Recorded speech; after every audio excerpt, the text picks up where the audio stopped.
E a aula de hoje a gente vai começar com o Flávio. Flávio é mestre em Psicologia Experimental, Análise do Comportamento, pela PUC São Paulo. Quer apresentar ele, Otávio, mais formalmente? Porque como ele é meu colega de sala, talvez não Acho que é fique melhor tão se formal apresentar, assim. né? Que aí você já dá uma puxadinha de tapete para ele. Vai lá, Mas só Flávio. uma coisinha aqui. Pessoal, a lista de presença, ela vai ficar disponível, eu vou liberar ela agora, ela vai ficar disponível até às 10 horas. E vai ser assim todos os dias. Então, por favor, se você chegar na lista de presença e não tiver liberada ainda, espera um pouquinho que a gente vai liberar, tá bom? Acho que é isso. Tem as honras aí, o Rich, de apresentar, porque como ele é seu coleguinha, eu acho que é mais prático. Então, Flávio, mestre em Psicologia Experimental, Análise do Comportamento, pela PUC São Paulo, tem experiência como acompanhante terapêutico, como supervisor de casos de psicologia comportamental clínica, também atua com crianças dentro do espectro autista, trabalha também com hábitos de estudos, tem um bom currículo aí. Mas se quiser falar alguma coisa que eu não falei nessa apresentação, um pouco mais de colegas de profissão do que de parceiro, pode falar, fica à vontade. Não, acho que é isso, gente. Vocês fizeram uma ótima apresentação. Bom, então uma boa aula a todos e uma excelente apresentação, Flávio. Valeu. Bom, vamos ver. Todo mundo tá conseguindo ver o slide? Tá, né? Gente. Sim, sim.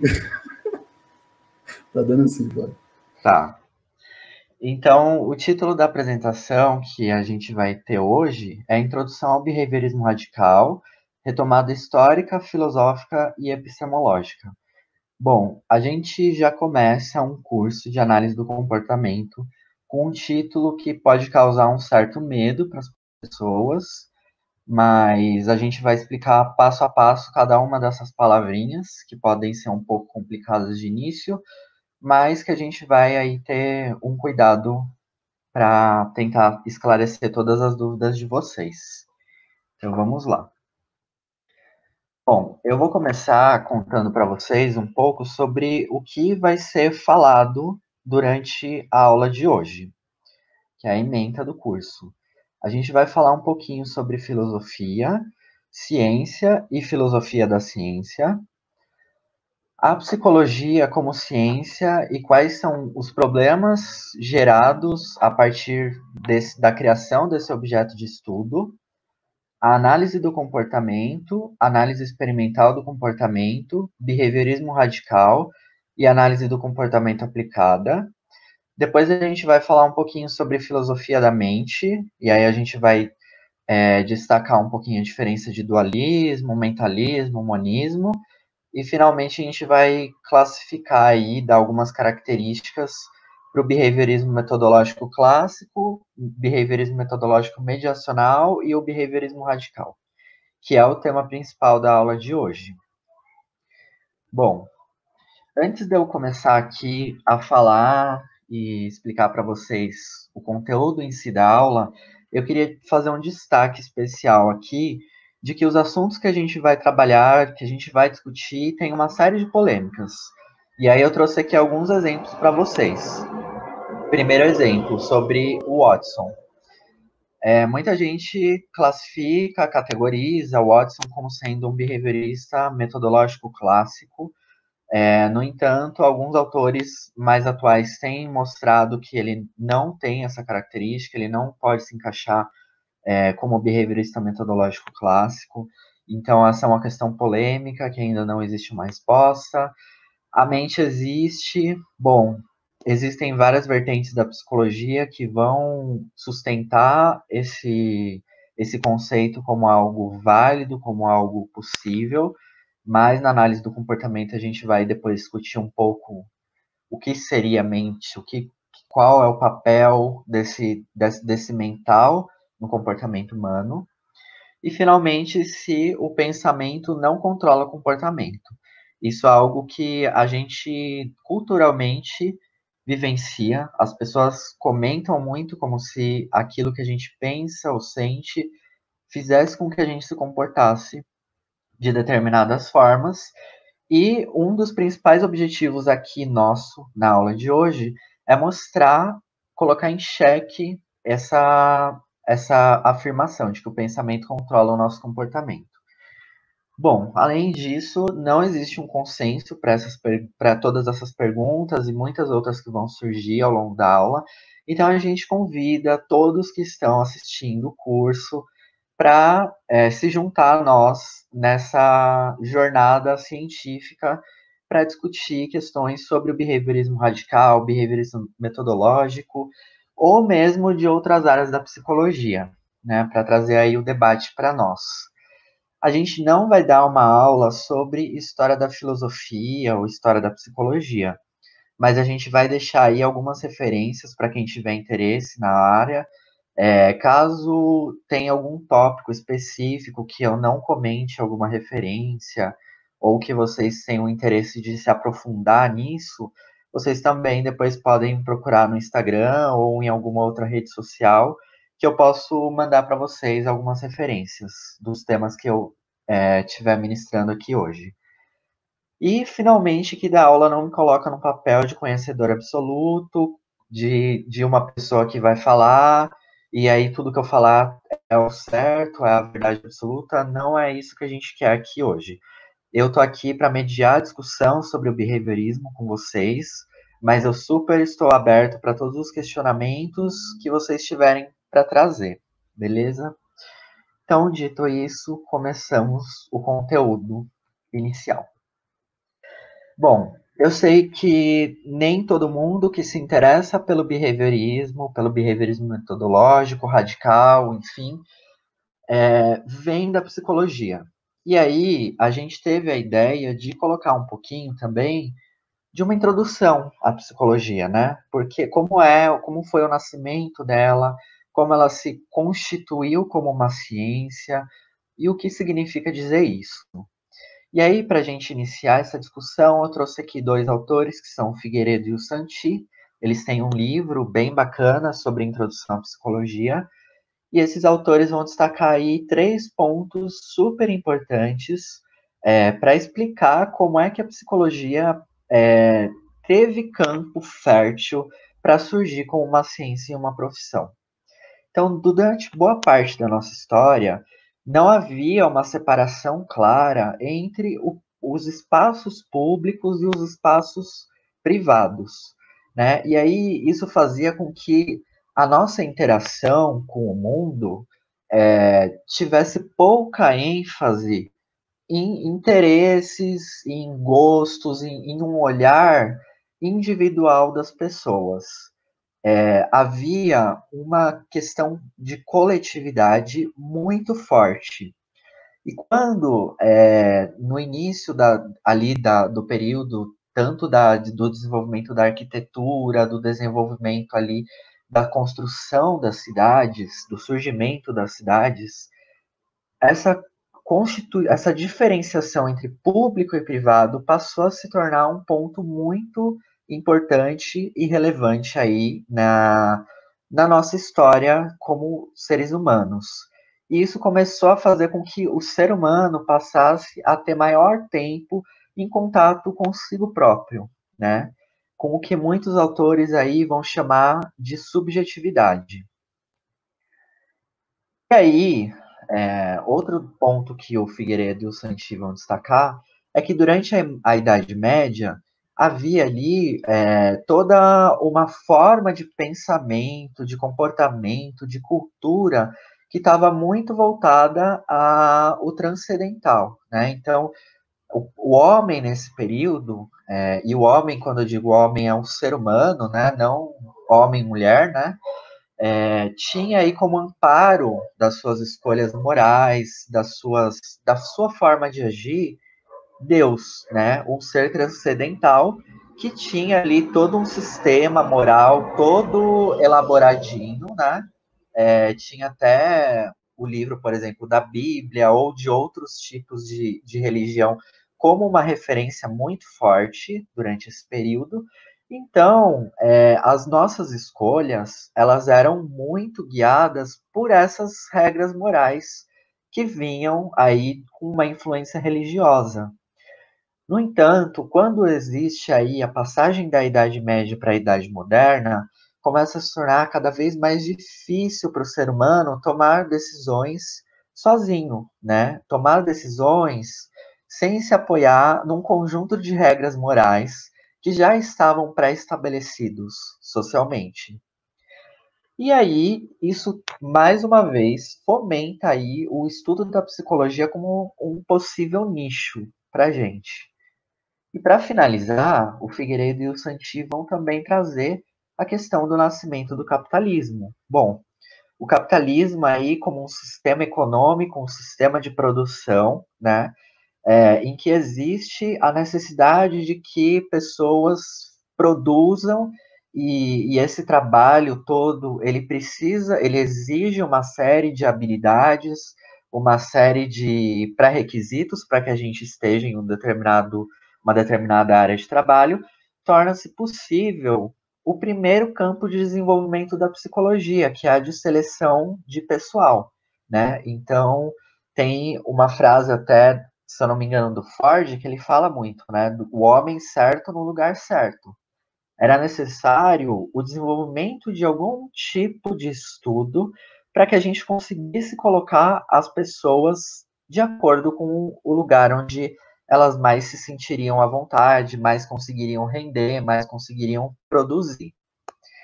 Então, apesar da gente ter, nos dias de hoje, a psicologia muito claramente aí, a figura do psicólogo clínico, a figura do psicólogo que está ali atuando na saúde mental, que está cuidando da saúde das pessoas, é curioso pensar que o início dessa ciência não foi para isso, não foi para servir às pessoas, à população de forma geral, mas sim a burguesia, aquelas pessoas que tinham um determinado nível hierárquico, poder e tudo mais, bem constituído.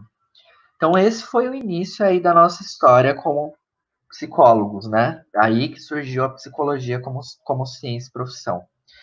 Bom, até agora eu estou falando muito assim da psicologia como um nicho de estudo, como um campo do conhecimento. Só que é importante que a gente entenda o que significa dizer que a psicologia é uma ciência. Existem uma série de tipos de conhecimento. Todos esses conhecimentos são extremamente válidos. E aí agora a gente vai discutir um pouquinho sobre a teoria do conhecimento, né? Então a gente tem aqui, baseado aí nesses autores, o Lakatos e o Marconi, alguns tipos de conhecimento que eu trouxe para a nossa discussão hoje. Não são os únicos, nem necessariamente os mais importantes, os melhores, foram os que eu achei que faria sentido discutir aqui com vocês hoje. Então a gente tem aí, como vocês podem ver, um círculo, e esse círculo ele não tem uma flecha. E essa construção dessa figura, desse fluxo, foi proposital, porque a ideia é que não existe conhecimento melhor, conhecimento pior, não existe um conhecimento mais potente ou qualquer tipo de coisa em relação a isso. Todos os conhecimentos são válidos e cada conhecimento ele é apropriado para um determinado contexto, né, da nossa organização como seres humanos. Então a gente tem aqui o conhecimento artístico, que ele é baseado nos sentimentos e na intuição, ele valoriza a experiência estética. Esse conhecimento, ele é muito antigo, né, porque a gente vê desde do período da antiguidade, né, as pinturas rupestres, né, nas cavernas e tudo isso, já demonstra aí uma necessidade do ser humano de expressar de alguma forma o seu conhecimento para outros seres humanos. Aí a gente tem também o conhecimento mítico, que é baseado tanto em explicações naturais quanto explicações sobrenaturais, e ele tem ali uma grande ênfase na linguagem simbólica. Então a gente pode pensar, por exemplo, numa aldeia indígena que tem um determinado sistema de valores, um determinado sistema de como pensar e de como ver o mundo, né? Todo baseado aí numa questão mítica. A gente tem também o conhecimento religioso, que ele é baseado na fé, na dedução, ele valoriza a experiência transcendental do homem. E aí a gente tem diversas religiões, né, que existem aí como exemplo. A gente tem também o conhecimento filosófico, que ele é baseado na especulação do real e ele busca a verdade, e ele é sistemático. Aqui na filosofia, a gente já começa a se aproximar um pouquinho do tipo de conhecimento que a gente vai discutir hoje, que é o conhecimento científico, tanto na questão da especulação do real, de ser sistemático, a busca pela verdade, né? Tudo isso tem uma certa similaridade aí com o conhecimento científico.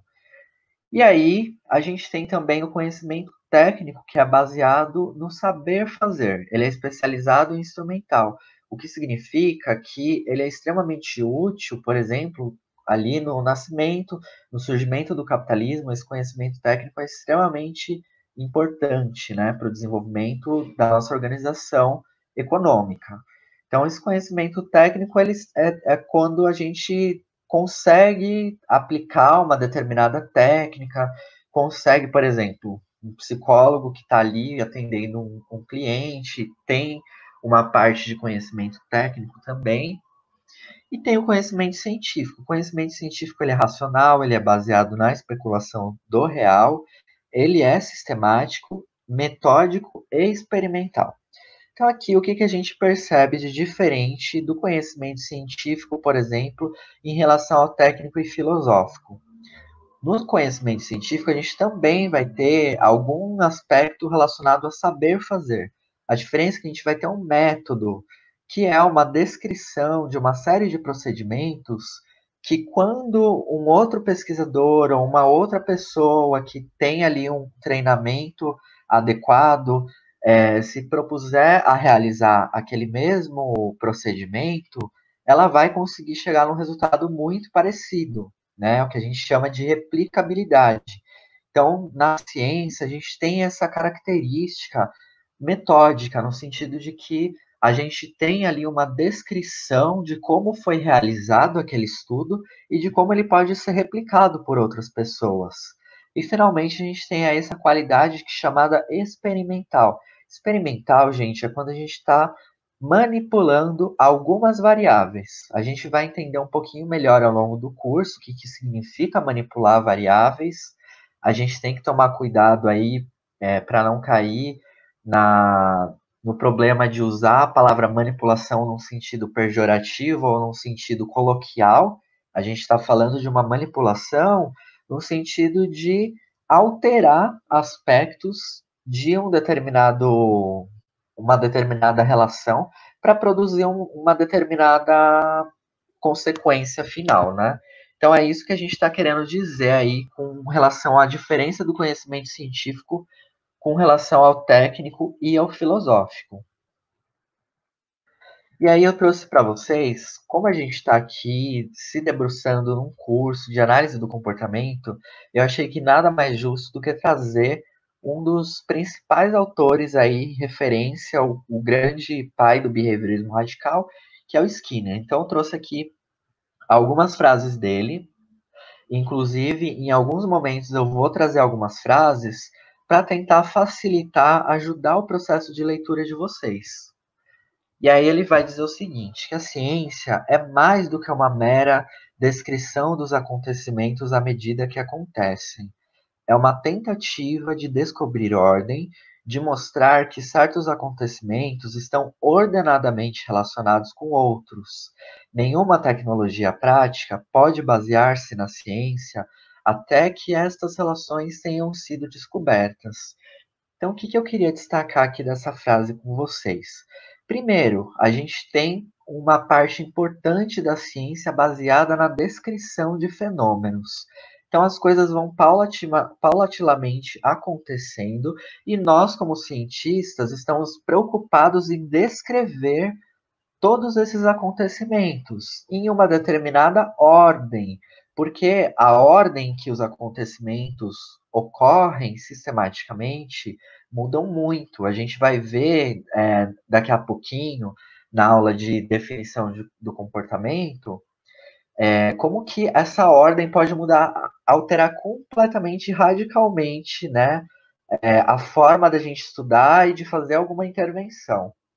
E outra questão aqui que eu queria destacar, que é muito importante para vocês, que é uma característica muito importante do Skinner.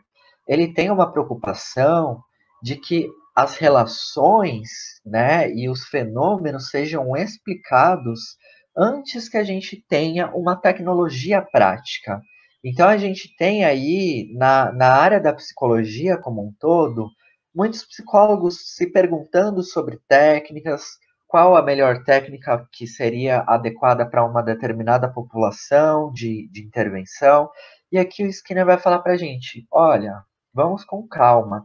Primeiro a gente precisa entender das leis gerais, para que depois a gente consiga desenvolver intervenções que estejam alinhados de acordo com a nossa forma de explicação do mundo. E além disso, ele vai trazer aqui: a ciência é certamente mais do que um conjunto de atitudes. É a busca de ordem, da uniformidade, de relações ordenadas entre os eventos da natureza. Começa, como todos nós começamos, por observar episódios singulares, mas rapidamente avança para a regra geral, para a lei científica. Então, aqui novamente a gente tem essa preocupação do Skinner de trazer padrões gerais, uniformidade, né? Relações que tenham ali uma certa relação umas com as outras. A partir do momento em que a gente estiver conhecendo essas leis gerais da natureza, fica mais fácil para que a gente possa fazer qualquer outro tipo de trabalho, seja ele prático, seja ele de explicação. Então, é muito importante essa parte aí inicial das leis gerais. Ou seja, gente, em poucas palavras, a ciência ela vai buscar explicar, prever e controlar os fatos da natureza. Então, se a gente for pensar, por exemplo, em um exemplo bem simples, né? Só para a gente ter uma ideia geral. Se a gente pensar no ciclo da água, a gente descobre aí que quando chega a 100 graus centígrados, a água passa do estado líquido para o estado gasoso. Então a gente consegue explicar a partir do estudo das moléculas da água por que isso acontece e a gente consegue também controlar e prever o que vai acontecer. Então, se você sabe que a água está chegando ali próximo de 100 graus centígrados, você já sabe que ela já está próxima de evaporar. Isso nos dá uma previsão muito grande. E essa previsão é extremamente importante para quem está preocupado em fazer ciência. E, finalmente, a gente tem o controle, ou seja, bom, eu quero que em um determinado ponto eu quero produzir ali vapor. Como é que eu vou fazer? Bom, eu já tive uma explicação de como, por que acontece, então eu consigo ali fazer uma intervenção eficaz. E aí a gente chega num grande problema, um grande desafio, que é o que eu vou me debruçar bastante aqui para trazer para vocês, que é o problema da psicologia como um objeto de estudo. O Skinner vai dizer o seguinte: todos nós conhecemos milhares de fatos sobre o comportamento, pois estamos sempre na presença de pelo menos um organismo que se comporta. Mas essa familiaridade é quase uma desvantagem, pois significa que provavelmente temos nos precipitado em conclusões que não serão comprovadas pelos métodos cautelosos da ciência. O que o Skinner está chamando a atenção aqui para a gente? Quando a gente estuda o ser humano, nós também somos seres humanos. E nós estamos quase que o tempo todo na presença de outros seres humanos. E isso dá para a gente uma certa ilusão de que a gente conhece bem aquela pessoa que está diante da gente, porque a gente também é humano. No entanto, isso acaba se tornando quase que uma desvantagem, por conta justamente dessa familiaridade. Porque a gente vai ter tirado aí ao longo da nossa vida uma série de conclusão que não vai ter passado pelo rigor científico, pelo método científico.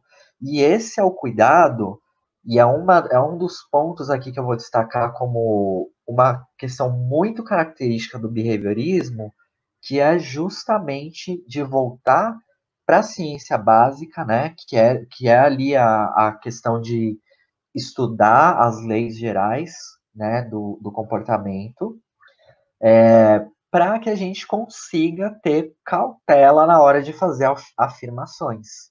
Então, essa é uma das preocupações muito importantes do Skinner. Além disso, o Figueiredo e o Santi, eles também vão apontar ali que, justamente por a gente ser sujeito e objeto de observação, previsão e controle, isso nos dá aí uma dificuldade muito grande. E aí, o que vai acontecer, gente? Por conta da gente estar tratando de algo tão familiar, de algo tão próximo, isso vai dar origem a isso aqui, que eu estou mostrando para vocês agora, que é uma série de formas de explicar o comportamento, não só o comportamento. A gente vai ver que cada ciência que está aqui enumerada, behaviorismo radical, psicologia social, psicologia cognitivo-comportamental, psicanálise, fenomenologia, dei alguns exemplos, não significa que só tenham essas abordagens teóricas. Cada uma dessas abordagens teóricas vai ter uma forma de observar, estudar e intervir sobre o comportamento humano. E isso vai diferenciar muito um psicólogo do outro, né? Então, quando a gente às vezes vai lá no consultório de psicologia, antes da gente estar ali em contato com a psicologia como uma ciência, como uma profissão, a gente acha que psicólogo, né, é psicólogo, é uma profissão, é uma unidade. E aí, quando a gente se depara com essa diversidade de teorias, com essa diversidade de formas de acessar, né, o conhecimento sobre o ser humano, a gente percebe quão diversa é essa ciência. E hoje a nossa preocupação aqui é de estudar a análise do comportamento. Então, assim como a psicanálise, a análise do comportamento é uma ciência que sustenta todo o nosso arcabouço teórico como uma abordagem psicológica. E o objeto de estudo da análise do comportamento é o comportamento, especialmente o comportamento humano. O que eu queria trazer aqui para vocês? Podem ter alguns amigos meus behavioristas que estão assistindo a aula que vai discordar do que eu vou falar. Mas a psicanálise, né? Por que eu trouxe ele? Por que a análise do comportamento e a psicanálise são consideradas ciências? São modelos epistemológicos diferentes. A forma como a psicanálise vê o ser humano é diferente da forma como a análise do comportamento visualiza, explica, assim por diante, né? Esse mesmo objeto de estudo. Então a gente tem que tomar sempre um cuidado na hora de estudar uma abordagem teórica para também não tentar fazer um olhar para essa abordagem teórica a partir da nossa forma de ver, do nosso conceito de ciência. Existem autores que vão defender que só existe um conceito de ciência. Mas aqui hoje a gente está preocupado em explicar para vocês o que é ciência, né? E a ciência não necessariamente é idêntica em cada abordagem teórica. Aliás, muito pelo contrário, ela passa por pontos completamente distintos. Depois, né, dentro da análise do comportamento, a gente vai ter uma área de estudo específica, chamada análise experimental do comportamento. Isso já dá uma dica para a gente, experimental. O que essa área está preocupada? Ela está preocupada em investigar pesquisas básicas. O que seriam pesquisas básicas? São as pesquisas que destrincham as leis gerais do comportamento, seja esse comportamento humano, seja não humano, ou melhor, seja ele humano, né, ser humano Homo sapiens, ou seja, o ser animal como um todo, né? Então a gente tem aí essa preocupação de estudo não apenas com o ser humano, apesar desse ser o nosso principal objeto de estudo. Então, as pesquisas básicas têm como principal preocupação a detecção de leis gerais do mundo, certo? E isso a gente está falando dentro da análise do comportamento, mas a gente também poderia estar falando de pesquisa básica na física, a gente poderia falar de pesquisa básica na biologia e assim por diante. Aí a gente chega no terceiro nicho aí de estudo da análise do comportamento, que é a análise do comportamento aplicada, também chamada de Applied Behavior Analysis, ou ABA.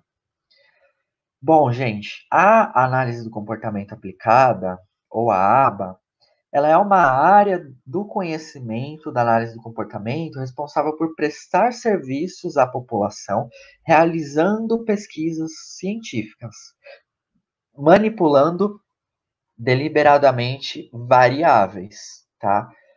A aba, ela é muito comum você ouvir assim, eu queria muito que o meu filho fosse tratado com uma técnica aba, com um psicólogo aba. Gente, aba não é uma técnica. Aba não é feita, não é uma técnica utilizada no tratamento de autismo.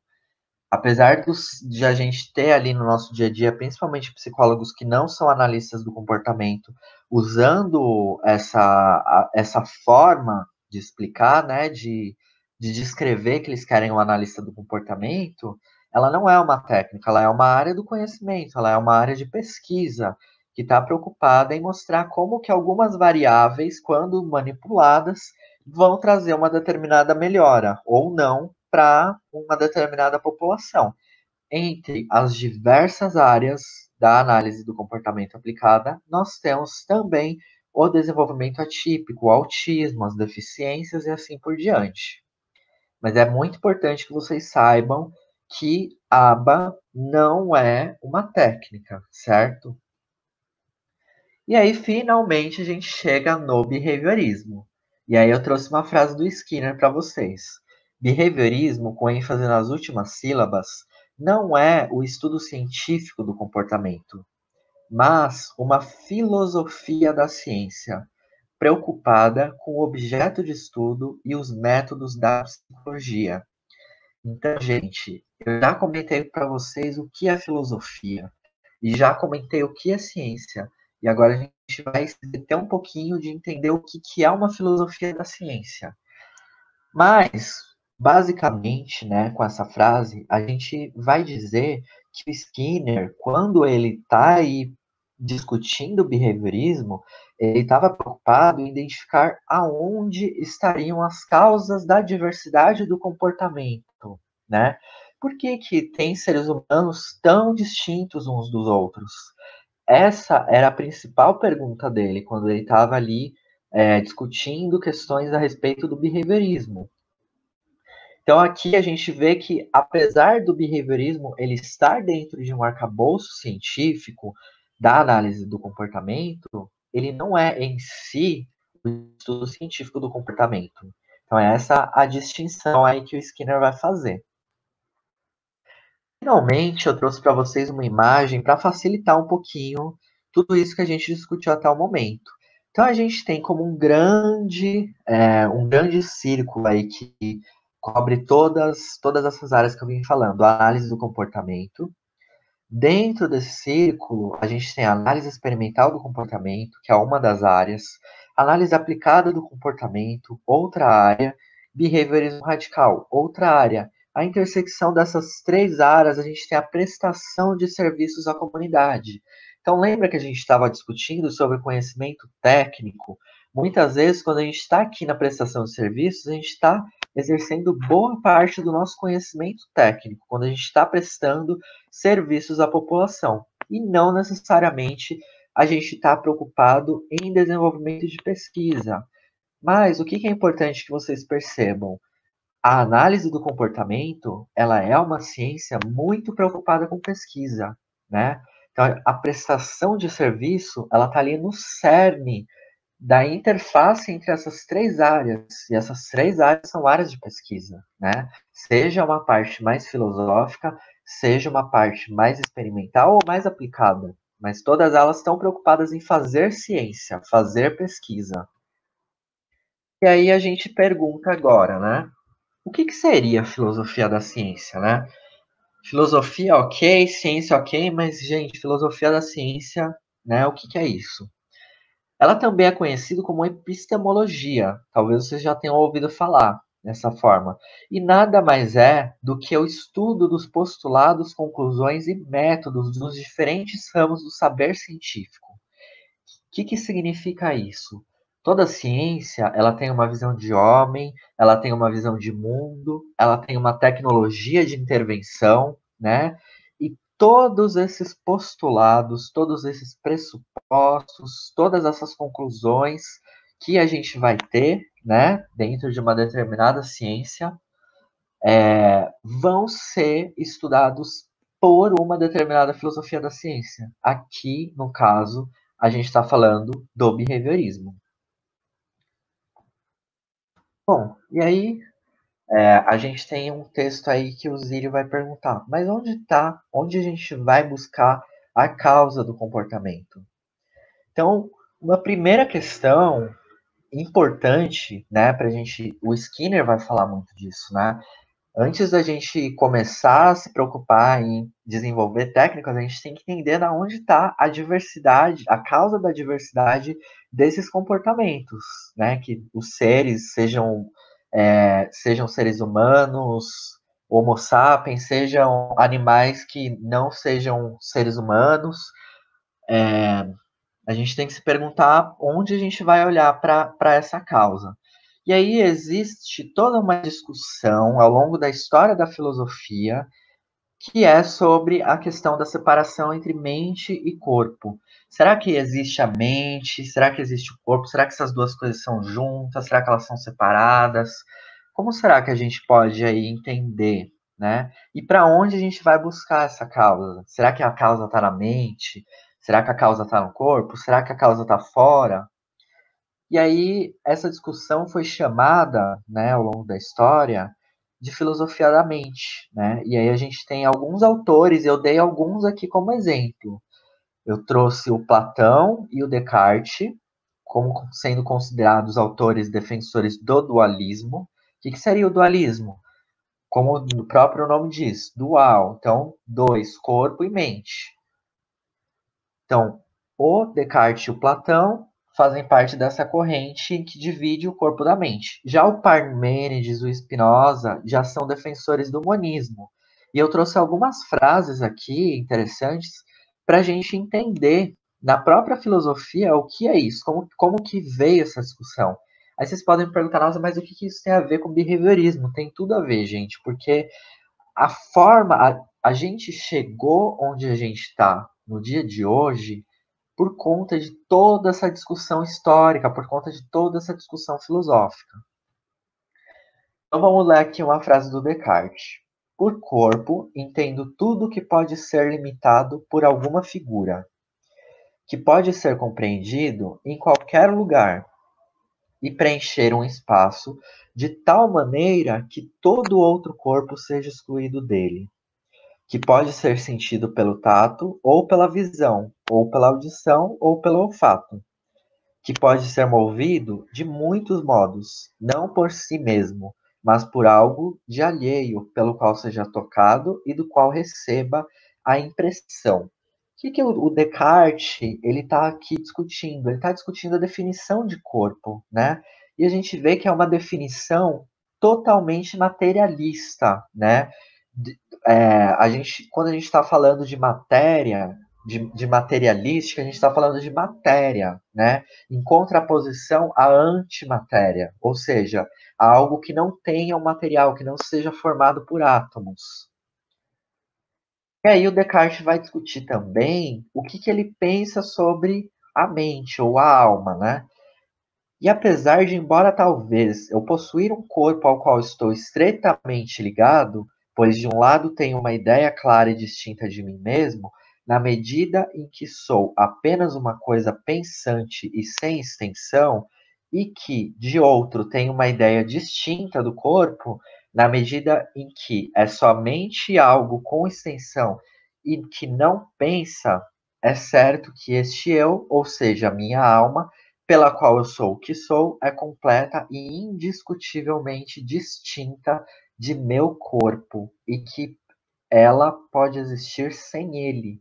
Ou seja, o Descartes, ele chega a ser, ele chega a dar uma prioridade tão grande para a mente que o conceito de existência dele está muito atrelada à mente, ao pensamento, né? Aí a gente lembra daquela frase, penso, logo existo. Aqui com essa frase fica claro para a gente essa distinção em que a mente e o corpo são completamente indissociáveis. Não dá para a gente pensar no corpo e na mente como sendo de um único material, de uma única espécie, né? Tanto que o corpo, né, aliás, a mente pode até existir sem o corpo. Só que esse modelo de explicação passou a ser questionado na história da filosofia. Por quê? Primeiro, de que material que é a raiva, a fome, o amor, o pensamento, né, todos esses sentimentos, tudo isso que está fora do nosso alcance, mais material, digamos assim, ou de observação de uma segunda pessoa. Seriam eles eventos imateriais, não físicos? E aí a pergunta que fica: como é que um evento não físico pode mudar um aspecto físico? Então, tudo isso são perguntas que começaram a reverberar ao longo da história da filosofia e começou a tornar possível o behaviorismo. Então, eu trouxe aqui, ó, também uma questão importante. Dualismo. Quando a gente fala de dualismo, a gente tem aí que é um postulado filosófico que divide o corpo da mente, certo? Entretanto, quando a gente tem ali um predomínio maior na causa, na mente, em relação ao corpo, ou seja, quando a gente dá um peso maior para a mente, como por exemplo Descartes, a gente está falando de uma visão mentalista. E aí a gente vem com o Spinoza, que é um dos autores bem importantes aí que discutem o humanismo. O que é o humanismo? É o corpo e a mente como sendo de um único material. Não há separação entre corpo e mente, para o Spinoza, por exemplo. E aí ele vai dizer, o que primariamente constitui o ser atual da mente humana não é senão a ideia de uma coisa singular existente em ato. E aí eu vou destacar para vocês essa palavra, ato. A mente, ela sempre está sendo expressa por meio de ações, né? E eu já deixo essa pulguinha atrás da orelha de vocês, que daqui a pouco a gente vai entender o que isso tem a ver com behaviorismo. E aí ele continua, quanto mais um corpo é capaz, em comparação com outros, de agir simultaneamente sobre um número maior de coisas, ou de padecer simultaneamente de um número maior de coisas, tanto mais sua mente é capaz, em comparação com outras, de perceber simultaneamente um número maior de coisas. Ou seja, o que o Spinoza está falando? Que a nossa mente ela é expressa a partir do próprio corpo, né? E é a partir deste corpo que a gente consegue ter acesso ao que um determinado ser é capaz de enfrentar, de padecer, enfim. Então, o Spinoza ele vai aí por uma corrente mais monista. E a gente começa aqui, então, pensando em toda essa história da filosofia, quais são as influências do behaviorismo?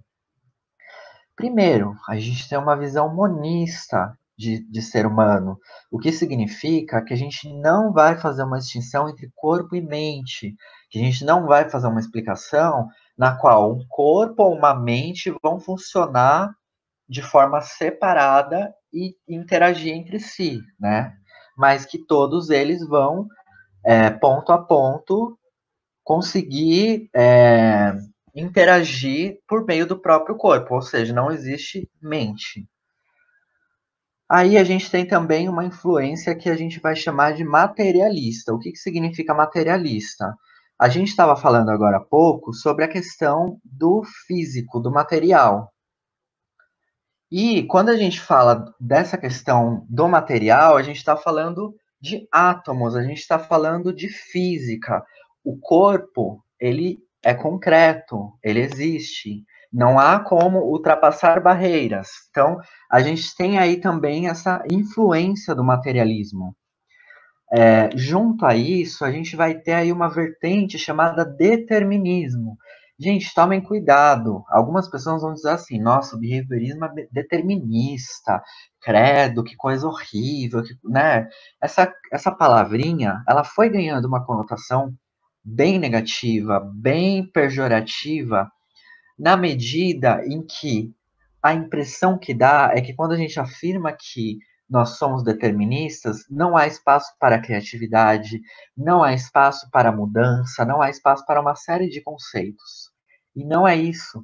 Quando a gente diz que a gente é determinista, significa que a gente acredita que tudo no nosso mundo é causado por alguma coisa. Ou seja, a gente consegue descobrir qual é a causa de todos os fenômenos naturais, certo? Isso significa dizer que nós somos deterministas. Se a gente pegar, por exemplo, tem gente que gosta muito de signo, de astrologia. Gente, essa parte de astrologia é totalmente determinista. Por quê? A gente tem ali uma conjunção de Vênus com Saturno que vai formar uma determinada forma, favorecer uma determinada característica, né, de um determinado tempo. Isso também é determinismo. Psicanálise também é determinista. Por quê? Porque eles têm ali o Édipo, eles têm o inconsciente como algo que vai determinar as ações do homem. Então, determinismo, tirem da cabeça essa coisa do determinismo como algo pejorativo. Determinismo significa que um evento é causado por outro. E aí a gente vem aqui no positivismo social, tanto do Auguste Comte, quanto o positivismo lógico do Círculo de Viena. O que é essa corrente aí chamada positivismo? Ela veio de uma origem, né, de uma preocupação de que a gente precisa de uma ciência e de uma ciência baseada em evidências. E a evidência principal do positivismo é a verdade de dois ou mais observadores vendo o mesmo fenômeno. Então, quando eu não consigo provar que um determinado fenômeno existe sem que dois observadores externos tenham acesso a esse fenômeno, a gente está aí falando de uma corrente positivista. Existem influências do behaviorismo, aliás, existem influências do positivismo sobre o behaviorismo, o que não significa necessariamente que nós só acreditamos nisso. A gente vai ver daqui a pouco algumas distinções aí do behaviorismo. E aí a gente tem também o operacionismo. O que é o operacionismo? Bom, é muito difícil definir o mundo, definir os fenômenos, os acontecimentos do mundo. Então, o que alguns pensadores, alguns filósofos fizeram? Bom, em vez de eu definir um fenômeno, tentando descrever ele de formas enloucubrantes, vamos olhar para esse fenômeno e descrever como ele acontece, certo? Então, o operacionismo nada mais é do que descrever em forma de operações os fenômenos. Então, se a gente vai falar aí, e o que é correr? Então, vamos definir aí correr a partir de um olhar operacional, ou seja, movimentar as pernas para frente e para trás, movendo o ser humano em uma determinada direção, e assim por diante. Então, isso a gente está definindo o quê? O ser humano pela sua operação. E isso tem uma influência do behaviorismo também, apesar de existirem aí alguns contrapontos. Outro ponto importante, o modus operandi das ciências naturais. Então, as ciências naturais, biologia, física, química, elas tinham um modo de interpretar o ser humano bastante diferenciado das ciências humanas. E aí, os autores da análise do comportamento, eles vão ter o interesse de dizer, mas espera aí, a ciência não precisa ser diferente porque a gente está tratando do homem. O homem também é um ser natural. O homem também tem ancestrais comuns, que aí a gente vai chegar no evolucionismo do Darwin, né? Então, alguns autores aí do behaviorismo vão falar, não, a gente não precisa se separar, não é ciências humanas versus ciências naturais, não. Vamos se unir, vamos tentar produzir ciência da mesma forma como química, física e assim por diante. Como? Vocês vão ver daqui a pouco ao longo do curso. E aí a gente tem o Darwin também como um autor muito importante. Eu não vou me deter no evolucionismo do Darwin, porque vocês vão ter uma aula amanhã, às 7 horas, com o Matheus, que ele vai se debruçar bastante para explicar o que é esse tal de evolucionismo do Darwin, quais são as influências, o que a gente usa ou não do Darwin, assim por diante. Então eu não vou me deter nesse ponto, mas é importante que vocês já saibam aí que existe uma influência muito grande do Darwin. Finalmente, a gente tem aí o Ivan Pavlov e outros fisiologistas que também se debruçaram sobre o fenômeno do comportamento. É, por outro, eles nem são psicólogos, né? Eles são aí da área da fisiologia, mas eles acabaram trazendo descobertas muito importantes que influenciaram bastante o behaviorismo. Vocês vão ter aí aula de comportamento respondente e aí vocês vão explorar bastante o Ivan Pavlov, o primeiro experimento dele, como se deu e tudo mais. Bom, gente, e aí a gente chega nas características daquilo que alguns autores vão descrever como behaviorismo metodológico clássico. Por quê? Aí vocês vão falar, nossa, mas behaviorismo metodológico, Sim, existem mais de um behaviorismo, não é só behaviorismo. Não é assim, eu sou behaviorista, ponto. Tem behavioristas metodológicos clássicos, behavioristas metodológicos mediacionais e behavioristas radicais. E existem características distintas que nos aproximam e que também nos diferenciam uns dos outros. Então, eu trouxe algumas características aqui para vocês. Então, a Matos vai descrever bastante aí no texto dela, depois eu mostro para vocês. A Sério também tem um texto bem bacana sobre o behaviorismo metodológico. E aí, basicamente, as características que eu queria elencar para vocês aqui. A gente estuda o comportamento por ele próprio, a gente não precisa da mente para explicar o comportamento, a gente explica o comportamento por ele mesmo. Existe uma tentativa de superar o dualismo ou mentalismo. Por quê? Aí a gente estava lá, nossa, mas a psicologia é a ciência da mente, a psicologia estuda a mente. E aí alguns autores, como por exemplo Lashley, né, ele vai falar, não precisamos da mente para explicar o que a gente considera como comportamento. E aí a gente vai explicar para vocês por quê. Ele considera que consciência, sentimento, estados mentais existem, gente. Não é que o behaviorismo metodológico clássico vai dizer que isso não existe, mas ele não torna esses fenômenos como objetos de estudo, que significa, ok, admito que existe o pensamento, é inegável isso, mas não dá para acessar o pensamento, né? Porque não tem. Eu já vou acabar pulando, adiantando um pouquinho. O último ponto, a observação pública como critério de verdade. Então, no behaviorismo metodológico clássico, uma das principais características é que a gente vai ter que pelo menos duas pessoas precisam ter acesso a um determinado fenômeno para que a gente consiga explicar esse fenômeno. Se a gente não tiver, não vai rolar explicação, tá? Então, existe aí esse entrave, que a gente vai ver que tipo de consequência que isso vai gerar na forma de explicar o comportamento humano. A gente vai ter também a utilização de animais para explicação do comportamento, e isso tem uma característica muito darwiniana. Por quê? O Darwin, depois vocês vão ter uma aula com o Matheus que ele vai explicar melhor, mas só para adiantar vocês, um dos princípios do Darwin é que todos os animais, né, mesmo antes dos seres humanos, que também são animais, eles têm ali um cerne evolutivo comum, um ancestral comum. Todos os seres humanos, eles vieram do mesmo lugar, digamos assim, dos mesmos ancestrais, né? Então, isso permite com que a gente estude o comportamento por meio da utilização de animais, né? E aí isso ajuda a gente um pouquinho também nessa dificuldade que a gente tem de ser objeto e sujeito ao mesmo tempo. Mas é importante falar sempre que não é que a gente só vai usar o animal e vai descartar os seres humanos, ou que a gente só vai pesquisar com animais, não é isso, tá, gente?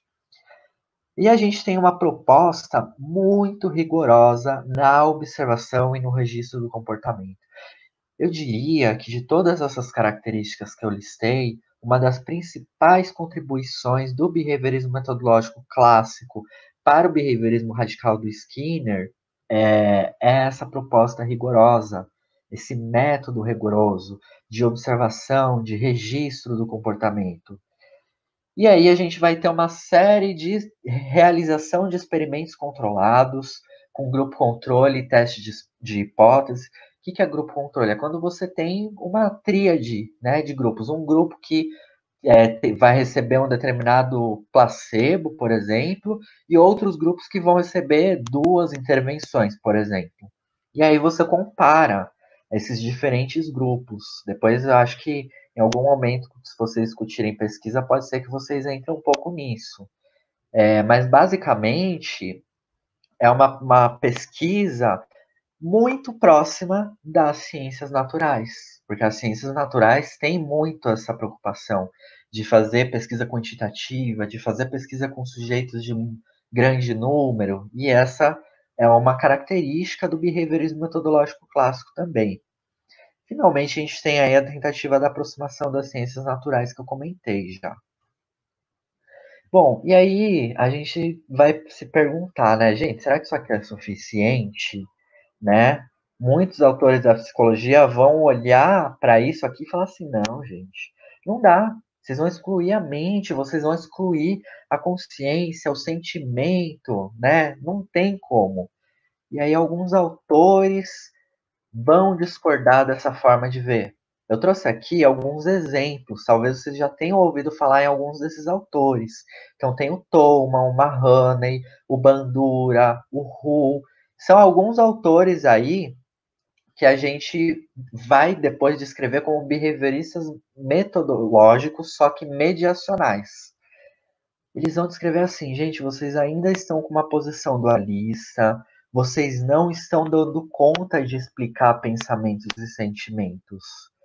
Falhou, faltou isso. Foi muito legal aí.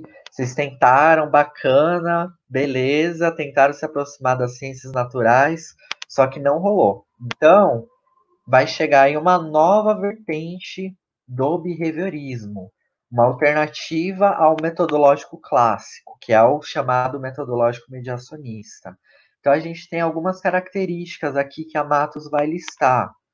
Eu conheço muito pouco o behaviorismo metodológico mediacionista. Então, eu não vou saber muito descrever a fundo para vocês sobre essa forma de olhar para o ser humano. Mas eu vou trazer aqui algumas características gerais. Então, o comportamento, ele para os behavioristas metodológicos mediacionistas, ele deve ser explicado por meio dos processos mentais. Então, o que significa essa palavrinha? Mediacionista. Significa que a gente vai usar os processos mentais numa mediação em relação ao comportamento. Então, tudo vai ser mediado aí por pensamentos e sentimentos. O nosso comportamento, ele está controlado também pelos nossos pensamentos e sentimentos, mas não apenas, né? Que aí já diferencia o behaviorismo metodológico mediacionista de outras abordagens clássicas da psicologia. Então a gente tem aí que comportamentos são vistos como evidência dos processos mentais e que os pensamentos e sentimentos são processos centrais, muito importantes, que ajudam a gente a explicar o nosso comportamento. A Matos, ela tem esse texto em que ela dá aí uma introdução sobre o behaviorismo metodológico mediacionista, e lá ela cita diversas referências. Quem tiver interesse, eu posso passar depois para vocês. E aí a gente chega no nosso querido Burrus Frederic Skinner, maravilhoso, lindo, perfeito, incrível. Tô brincando, gente. Que nasceu aí em 1904 e viveu, infelizmente, até 1990. Gostaríamos muito que ele estivesse aí até hoje com a gente. E ele começou os seus escritos em 1931. Gente, o Skinner, ele vai dar origem a um novo behaviorismo. Ele é um novo formato aí de behaviorismo, que vai se chamar behaviorismo radical. E aí, por que que o Skinner vai falar que não, ainda não está satisfeito com esse modelo? Primeiro, mesmo o behaviorismo metodológico mediacionista ainda não superou o dualismo, né? Ele ainda tem um certo status causal inicial nos sentimentos e nos pensamentos. Então, por exemplo, ela deu um tapa na cara da amiga porque ela estava com raiva. Isso é um exemplo de uma frase mais mentalista. Explicação circular. A única evidência de que existe a mente são os próprios comportamentos. Então, o Skinner vai falar, se os próprios comportamentos são a evidência de que existe a mente, por que que a gente vai usar a mente? Por que que a gente vai usar os pensamentos e os sentimentos para explicar? Se a gente consegue explicar sem. E como que a gente explica sem, né? Então, aí a gente tem aqui um exemplo. Ele tirou 10 na prova porque ele é inteligente. Ele é inteligente porque ele tirou 10 na prova. Ok, mas e aí? A gente não consegue produzir a inteligência? A gente não consegue produzir o 10 numa pessoa que não é inteligente? Bom, e finalmente, fenômenos não naturais, físicos, causam eventos físicos? Como que a mente causa uma ação física? Esses são aí alguns dos questionamentos para o behaviorismo metodológico mediacionista e clássico também. A gente chega aí no behaviorismo radical do Skinner, tá? A gente tem a noção do termo radical, que eu acho muito importante a gente começar por ela. Gente, radical, quando a gente pensa radical, às vezes a gente pensa assim, nossa, aquele esporte é super radical, sabe? Windsurf, porque você tá lá no meio do mar, entendeu? E as ondas estão vindo em cima de você. Gente, radical não necessariamente tem essa conotação. Essa palavra tem origem no latim radix, que significa raiz, ou seja, aquilo que é básico, aquilo que é essencial. O que o Skinner queria? Ele queria voltar às origens. A gente hoje em dia usa muito meme para falar, né? Para se comunicar no nosso dia a dia. É aquele famoso, por exemplo, Nutella raiz, Nutella não sei, sabe, esse meme que a gente usa bastante para se comunicar. Então, sei lá, psicólogo raiz é um psicólogo que está lá estudando, pesquisador e tal. O psicólogo não tão raiz, né? Aquele que se formou e acha que ele já sabe tudo, que ele é Deus e vai resolver os problemas da humanidade sozinho. Então é isso. Aí a gente tem que voltar para o termo radical como isso, como as origens, como o clássico, né, o básico, a volta àquilo que a gente foi perdendo um pouco. E ele vai negar, portanto, também radicalmente, aí entra de novo essa palavrinha, tudo que não é físico. Né? Ele vai dizer assim, gente, metafísica, talvez, ninguém sabe, né? Ninguém tem como provar se a metafísica existe ou não, mas sim, a gente tem que trabalhar com o que é físico, que é real. Então, para o Skinner, a física, tudo é físico, tudo é material, e os nossos estudos científicos vão se basear nisso. E ele também aceita radicalmente todos os fenômenos comportamentais. Então, essa é a origenzinha aí da palavra radical do behaviorismo. Bom, e aí a gente vai pensar, tá bom, mas e agora? O que a gente vai fazer com o pensamento? Como que a gente vai estudar sentimento? Ferrou, não tem como. Tem. O que o Skinner vai fazer? Não queremos restrição metodológica. O que é uma restrição metodológica? É eu dizer assim, ó, legal, pensamento existe, mas eu não vou estudar. Então, assim, como eu não tenho como, não sei como estudar um determinado objeto, eu vou fazer o quê? Negar ele. Vou dizer, ó, legal, bacana, pensamento e sentimento, beleza, só que assim, não vai rolar a gente estudar. O Skinner vai falar, não, isso não pode haver. A ciência não pode ter restrições metodológicas. E qual vai ser o passo, a jogada de mestre do Skinner? Ele vai falar o seguinte, o estudo dos eventos privados como comportamentos. Ou seja, pensamento é comportamento, sentimento é comportamento. E como é que a gente estuda comportamento? Como quaisquer outros comportamentos. E aí, isso dá um passo à frente de todos os outros behaviorismos que foram criados até então. No meu ponto de vista, que eu sou behaviorista radical.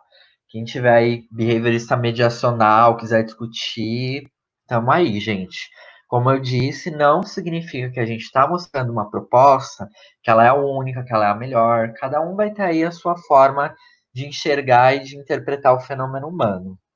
Mas, na minha opinião, essa é a grande jogada de mestre do Skinner. Na minha opinião e na opinião da Matos, da Andere, de muitas autoras behavioristas radicais aí. Os eventos privados, portanto, eles não têm o mesmo material que os eventos públicos. Natureza física, pensamento é físico, sentimento é físico, é química. Quando a gente estuda lá a neurociência do comportamento, que a gente vai estudar lá os ciclos de adrenalina, acetilcolina, uma série de neurotransmissores, como eles funcionam no corpo, gente, é química, né? Então, assim, muito apropriado para a época do Skinner ter essa sacada de pressupor que estes são eventos materiais e físicos também, né? Isso eu acho que coloca o Skinner aí à frente de muitos autores da psicologia como um todo.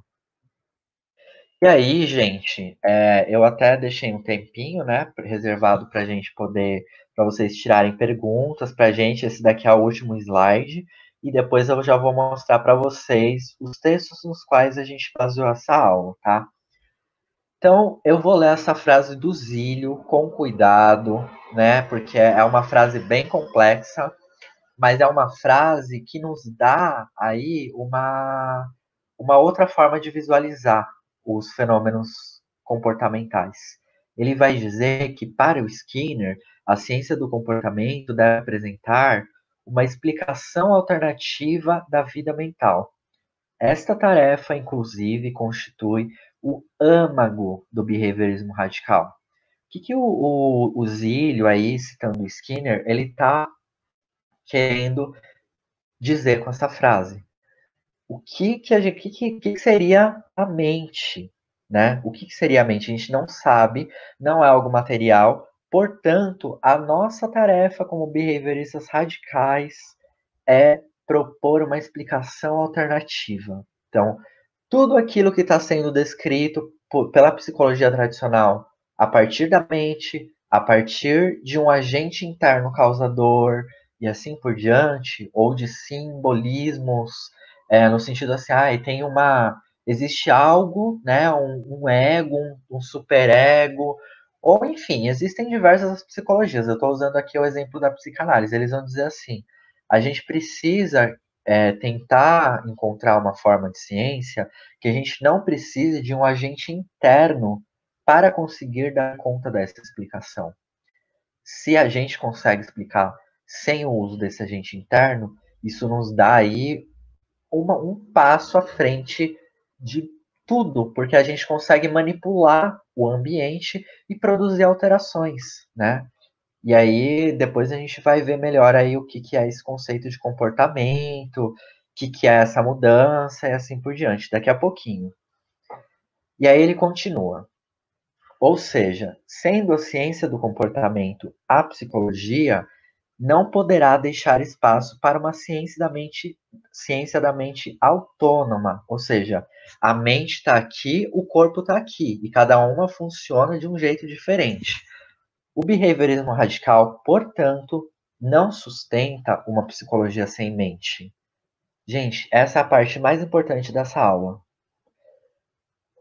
Vou repetir a frase. O behaviorismo radical não sustenta uma psicologia sem mente, mas uma psicologia que apresenta um tratamento próprio dos fenômenos normalmente caracterizados como mentais, certo? Ou seja, não é que a gente vai dizer assim, não, pensamento não dá para estudar, muito complexo, não rola, não dá para duas pessoas terem acesso, não. O Skinner vai falar, dá para estudar. A questão é como a gente vai estudar. Quando a gente estuda o pensamento, o sentimento como comportamentos, isso nos dá a possibilidade de explicar todos esses fenômenos descritos pela psicologia tradicional como mentais de uma forma alternativa. E esse é o âmago do behaviorismo radical.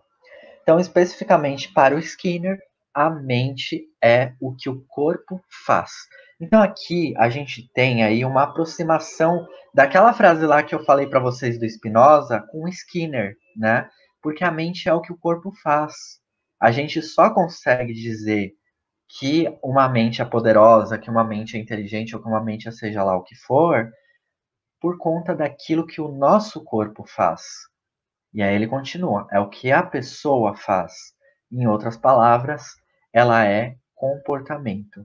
Então, é assim que eu gostaria de fechar com vocês a aula de behaviorismo radical, que é uma alternativa ao behaviorismo metodológico e às psicologias tradicionais, né? Que a gente consegue dar fundamento a uma série de fenômenos ditos como mentais de uma forma paralela, de uma forma alternativa. E aí eu vou passar aqui para vocês, quem tiver interesse aí.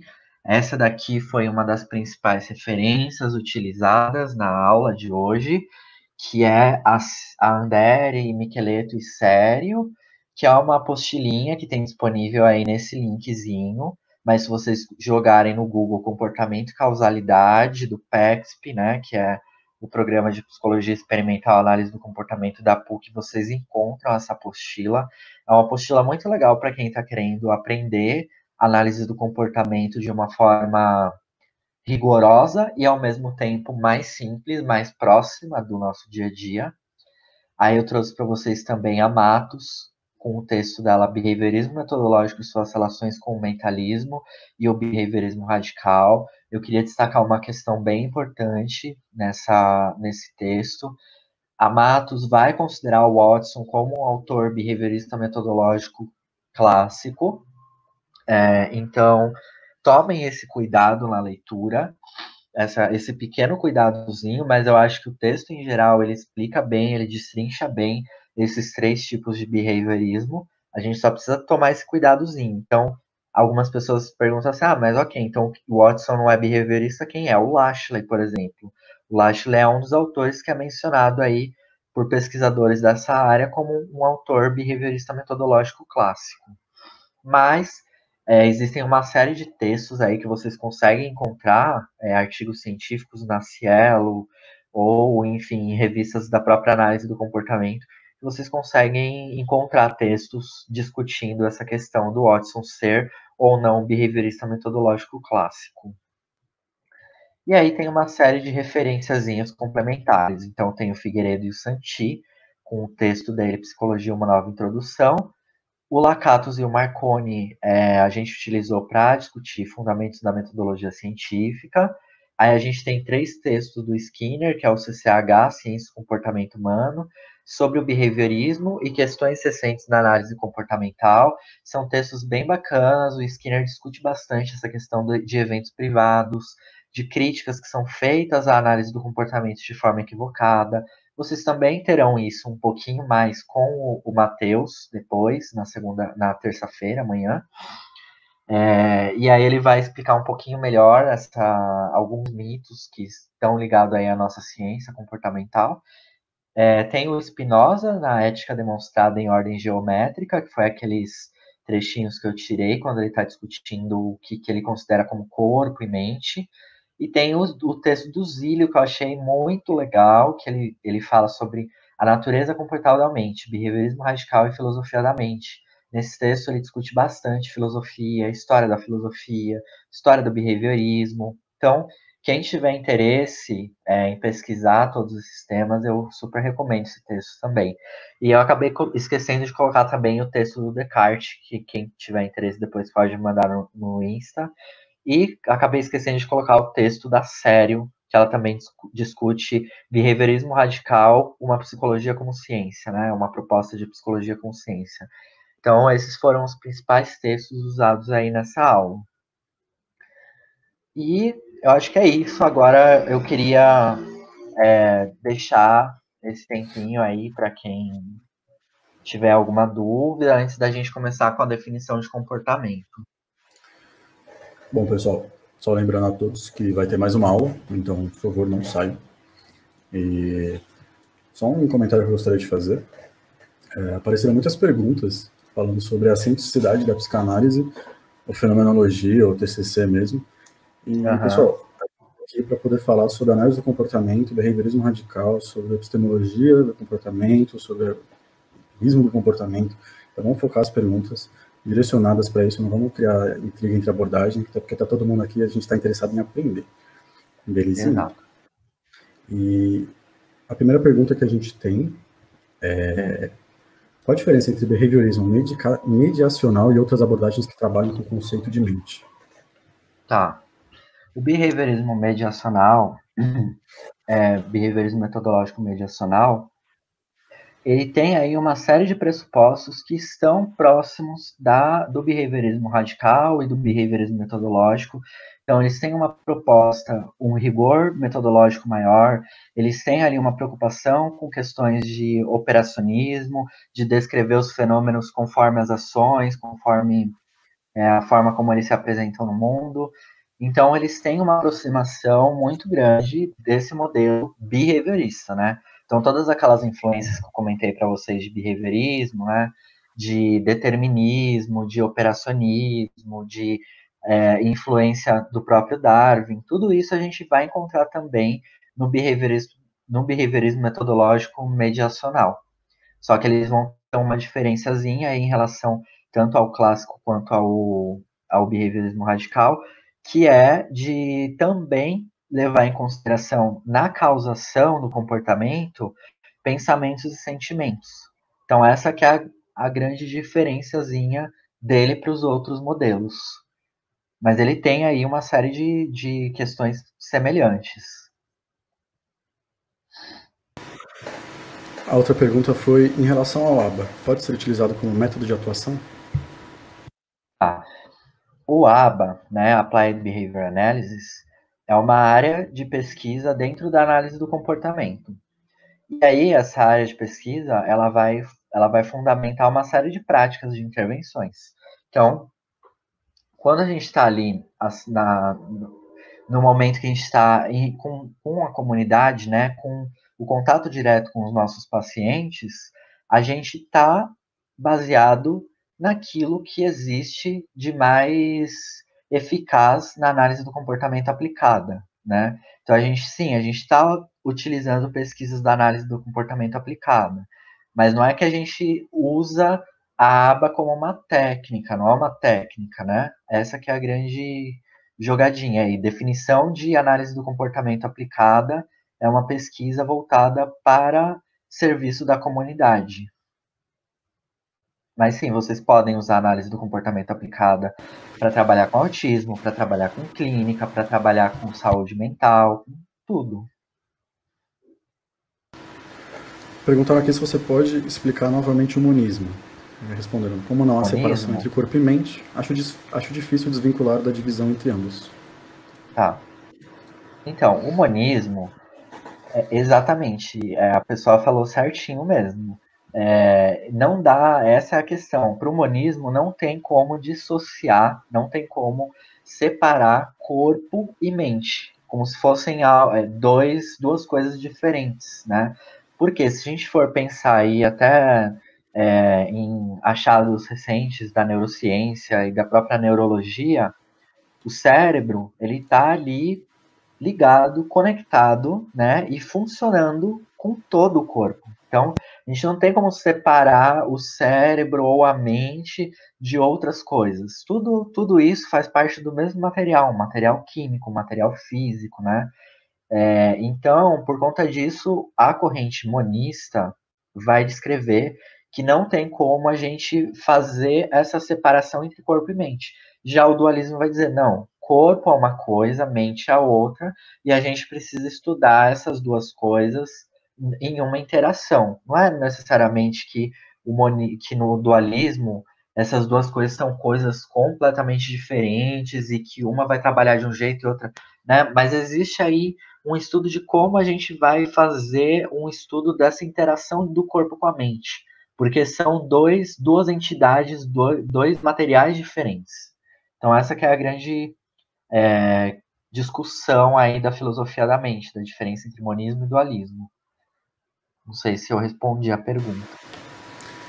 Bom, tinha bastante pergunta, acabei pegando as que apareceram com mais frequência e aí dei uma filtradinha. Mas a gente tem que ir para outra aula, então a gente tem mais meio período agora, a gente tem 1h30. A gente vai dar um intervalo de 5 minutinhos, pessoal. Vocês podem ir no banheiro, pegar alguma comida, então fiquem à vontade e nos vemos em 5 minutos. E Flávio, o pessoal adorou sua aula, todo mundo, chuva de elogios. Então, parabéns aí, tá? Foi algo realmente incrível. Obrigado, gente.